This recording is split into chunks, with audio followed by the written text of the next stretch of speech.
வணக்கம் நண்பர்களே. அமேசான் மழைக்காடுகள் இயற்கையின் தீர்க்க முடியாத மர்மங்கள் மற்றும் அதிசயங்களில் ஒன்று. 2.1 மில்லியன் சதுர மைல் பரப்பளவில் பறந்து விரிந்துள்ள இதுவே உலகின் மிகப்பெரிய அகலமான மழைக்காடு.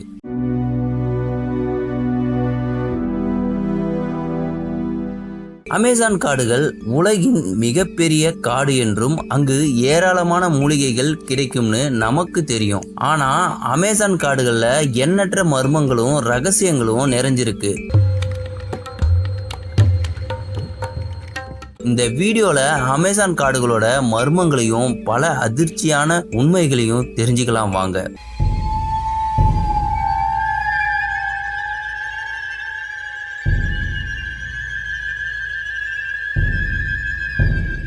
நடக்கும் மரம்.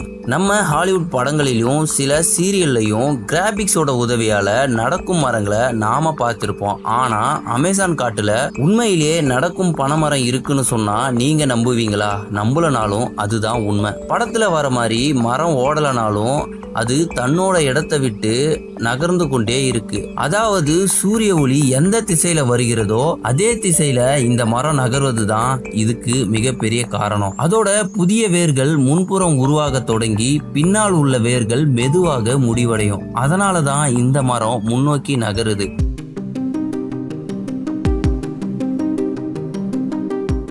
ஆனா அதோட வேகம் ரொம்பவே கம்மி. அது நகர்வதை நாம பார்க்கணும்னா 1 வருட கணக்கா அங்கே இருந்து பார்த்தாதான் அது நகர்வது நமக்கு தெரியும். அடுத்தது விஷடாட் தவளை. உலகின் மிகவும் ஆபத்தான விலங்கு என்னன்னு கேட்டா நம்ம எல்லாரும் வெவ்வேறு விலங்குகளோட பேரை சொல்வோம். ஆனா அமேசான் காடுகள்ல இருக்கும் இந்த மிக சிறிய தவளைகள் அதை விட ஆபத்தானது.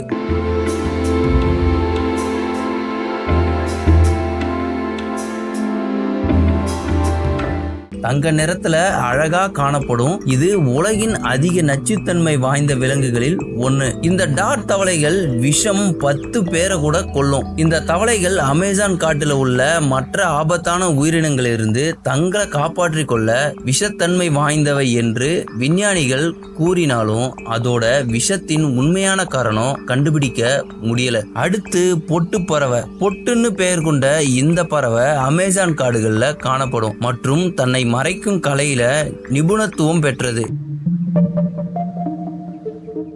சூழ்நிலைக்கேற்ப உடலை சரி செய்து கொண்டு மரக்கிளை உடைந்தது போல காட்சியளிக்கும். இந்த பறவைய பொதுவா பார்க்க முடியாது.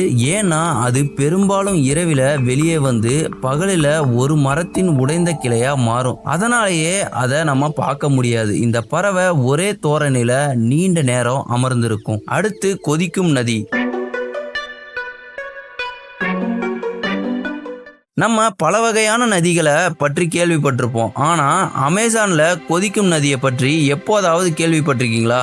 இந்த கொதிக்கும் நதி தென்னாப்பிரிக்காவின் அமேசான் காடுகளை தவிர வேற எங்குமே கிடையாது. இந்த ஆற்றின் நீளம் 4 மைல்கள் மற்றும் அகலம் சுமார் 25 மீட்டர் வரை இருக்கும். ஆனா இந்த ஆற்றின் வெப்பநிலையை பற்றி பார்த்தோம்னா இங்கு வெப்பநிலை 50 டிகிரி செல்சியஸ் முதல் 100 டிகிரி செல்சியஸ் வரை இருக்கும். இதனாலதான் இதுக்கு கொதிக்கும் நதின்னு பேர் வந்தது. இங்க இருக்கிற உள்ளூர் வாசிகள் கூற்றுப்படி இந்த நதியின் வரலாறு பல நூற்றாண்டுகள் பழமையானது. இது சூரியனின் வெப்பத்தால் கொதிக்கும் நதி என்றும் அழைக்கிறாங்க. மேலும் இந்த நதியோட மிகவும் ஆச்சரியமான விஷயம் என்னன்னா அந்த நீர் குளிர்காலத்திலும் கொதிக்கும். இந்த நதி அமேசான் காடுகளை தவிர வேற எங்குமே காணப்படாது. அடுத்து ரகசியமான பழங்குடியினர்கள். அமேசான் காடுகளில் மர்ம உயிரினங்கள் மட்டுமில்ல, பழங்குடியின மனிதர்களும் வாழ்ந்துட்டு வராங்க. காடுகளின் ஓரத்தில் குடியேறிய பழங்குடியினரில் சிலர் வெளி உலகத்துடன் கலந்திருந்தாலும் சில பழங்குடியினர் இந்த காட்டுல வசிக்கிறாங்க. அவங்களுக்கும் வெளி உலகத்துக்கும் நமக்கும் எந்த தொடர்பும் இல்லை. அவங்களுக்கு வெளி உலகம் பற்றி தெரியாது. அந்த பழங்குடியினர் இன்றும் பழங்கால வாழ்க்கைய வாழ்ந்துட்டு வராங்க. அதுல அவங்க விலங்குகளை கொன்று நெருப்புல எரித்து சாப்பிடுறாங்க. மரத்தின் இலைகளால தங்களோட ஆடைகளை இன்னும் உடையறாங்க.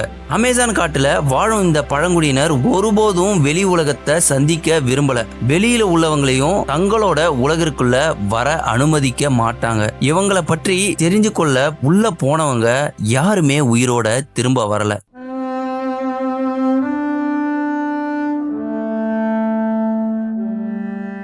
இவங்களோட வாழ்விடங்களும் புகைப்படங்களும் கூட ஹெலிகாப்டர்ல இருந்து எடுக்கப்பட்டதுதான். அடுத்து புல்லட் எறும்பு. நம்ம வீட்டுல இருக்கும் எறும்பு போல சாதாரண எறும்பு போல இது இல்ல.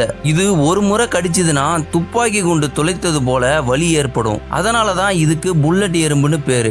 அமேசான் காட்டுல பழங்குடியினர்களும் ராட்சச பாம்பு மட்டும் ஆபத்தானவை இல்ல, இந்த எறும்பும் கூட ஆபத்தானவை தான். இது கடிச்சா 24 மணி நேரத்துக்கு வலி இருக்கும். அடுத்து ராட்சச பாம்பு. அமேசான் காட்டுல சுமார் 70 வகையான பாம்புகள் இருக்கு. அதுல சில மிக பெரியவை. இவ்வளவு பெரிய பாம்பு இந்த பூமியில இருக்குதான்னு நம்மள சிந்திக்க வைக்கிற அளவுக்கு பாம்புகள் இருக்குது.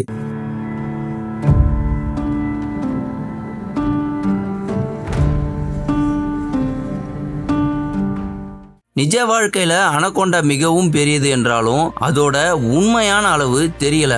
ஆனா விஞ்ஞானிகள் கூற்றுப்படி 30 அடி வரை இருக்கும். 2012 டைட்டோனா போவா என கண்டுபிடிக்கப்பட்ட பாம்பு 42 அடி அளவு இருந்தது.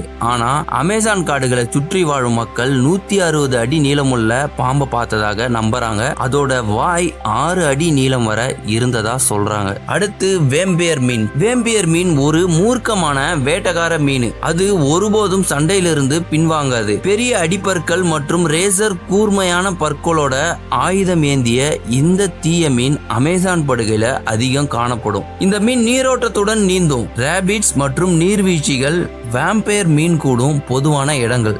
இந்த பயமுறுத்தும் மீன் அதோட பற்களால இந்த பெயரை பெற்றிருக்கு. ஆனா இந்த மீன்கள் மனிதர்களை துன்புறுத்தாது. அதோட விருப்பமான உணவு மற்றொரு வேட்டக்கார மீன் வகையான பிரானா தான். அடுத்து அச்சமூட்டும் கவலைனா காட்டழிப்பு காரணமா ஒவ்வொரு நொடியும் 1.5 ஏக்கர் அமேசான் காடுகளை நாம இழந்துட்டு வரோம். ஒவ்வொரு நாளும் சுமார் 137 இனங்கள் அழிஞ்சிட்டு வருது. இதை நிறுத்தலனா அமேசான் காடு முழுவதும் 40 வருஷத்துல அழிஞ்சிடும். இன்னும் சில தாவரங்கள் விலங்குகள் நமக்கு தெரியாமலேயே வாழ்ந்துட்டு வருது. அதை கண்டுபிடிக்கணும்னா அதிகமான நிதி தேவைப்படும். அதனாலேயே பல மர்மங்களும் மர்மமாகவே இன்னும் அமேசான் காட்டுல இருக்கு. இதுல எந்த மர்மங்கள் உங்களுக்கு பிடிச்சிருக்குன்னு கமெண்ட்ல சொல்லுங்க. மறக்காம லைக் பண்ணுங்க. இந்த மாதிரி நிறைய வைல்டு ஃபேக்ட்ஸ் தெரிஞ்சுக்கணும்னா நம்ம சேனலை மறக்காம சப்ஸ்கிரைப் பண்ணி வச்சுக்கோங்க. அப்பதான் மிஸ் பண்ணாம நீங்க நிறைய விஷயம் தெரிஞ்சுக்க முடியும்.